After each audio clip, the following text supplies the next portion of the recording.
Now, this was a spot-on episode of Fairy Tail this week. I will tell you, I'm so happy that that filler arc is done.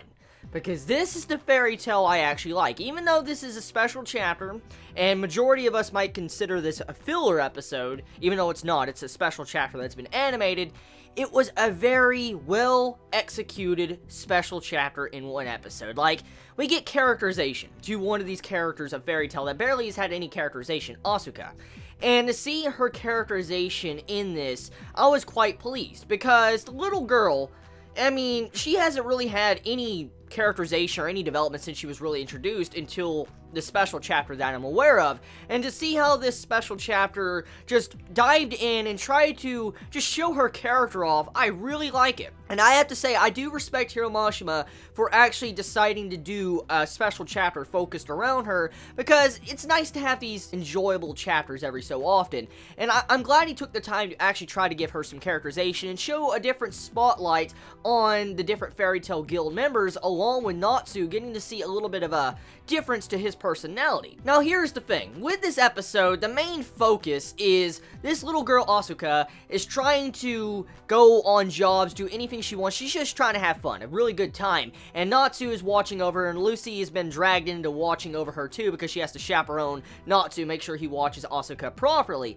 And the main majority of this episode is just seeing Asuka trying to have fun with Natsu. Natsu being a very good fatherly figure, or like older brother to Asuka. And that was quite surprising. Like, I did not expect to see Natsu be that type of character in this episode, because he was a really good, like, older brother figure to Asuka, and I was like, holy shit, like, you can kind of consider slight little characterization, slight little development for Natsu, which is kind of shocking. It really is. The way he was treating Asuka was, wow, because, like, in this episode, you have it to where Natsu says, like, he will always go full force, he'll always try to win, but he actually let himself lose against her to let her feel happy, and that makes me just really appreciate Asuka as a character, and it makes me have slightly more respect for Natsu as a character, just to see him do stuff like that. And with the episode, like, when she was running after her precious object, she spent the entire time of the episode trying to get money to afford to buy, you know, the Sky Pirates came out of nowhere and stole it from her, and she's, like, chasing after him, trying to shoot at him, and, you know, it's just, like, regular,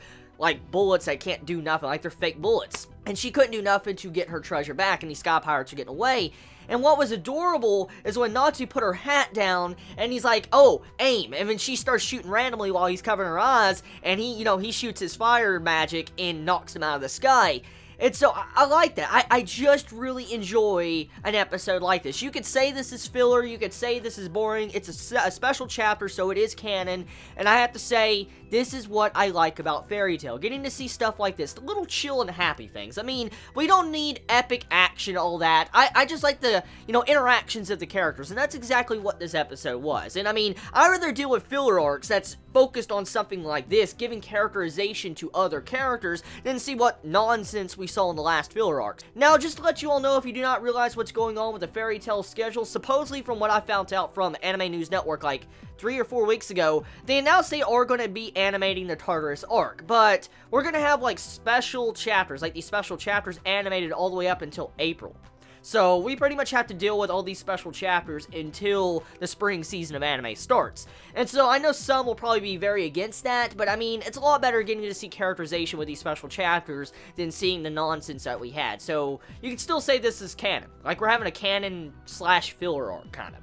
But, tell me your thoughts in the comments below. I mean, how do you feel about this episode? Like, did you really enjoy that Kawaii little Asuka in this episode? Like, the way she went out of her way to buy this gift that represented her mama and papa's actual first mission they did together when they became a group? How do you feel about that? I mean, how do you feel about the dialogue for what they said? Like, you know, her future is more important than our memories. And to see that, it's just like, damn, that's what I like. That is what I like about Fairy Tail. And seeing that dialogue at the end of this episode, it was a great way to wrap this little episode up, and it made me just feel happy inside to know that I don't have to come into this episode or come into this review very disappointed. So, yes, great episode. I approve. I approve of this episode. There were some weird moments with the strawberry Erza. I'm like, what the fuck? But besides that, it was good. So tell me your thoughts. How did you feel about this episode? How do you feel about, like, until April, we're probably going to have nothing but special chapters? Let me know your thoughts in the comments below. I love you all so much. Please be safe. Chibi out.